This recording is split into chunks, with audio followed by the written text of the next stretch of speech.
प्रस्तावित रेल्वे ब्रिजच्या बांधकामानिमित्त आता हा जो आपला ब्रिज पाडण्यात येणार आहे, त्यानंतर जे डायव्हर्जन्स सोलापूरवासियांना घ्यायचे आहेत त्याबद्दल ऑलरेडी अधिसूचना जारी करण्यात आलेली आहे पोलीस आयुक्तालयाकडून.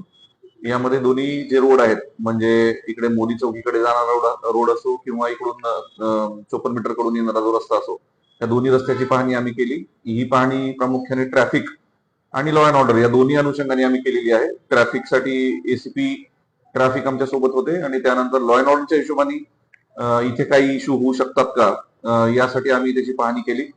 रात्रीच्या वेळी काही ठिकाणी पथदिवे नाहीयेत किंवा काही ठिकाणी सीसीटीव्हीची आवश्यकता वाटते त्या संदर्भात, किंवा काही ठिकाणी काही अतिक्रमण आहेत ती तात्काळ काढणं गरजेचं आहे, त्या संदर्भात आम्ही ऑलरेडी माननीय महापालिका आयुक्तांना पत्रव्यवहार केलेला आहे.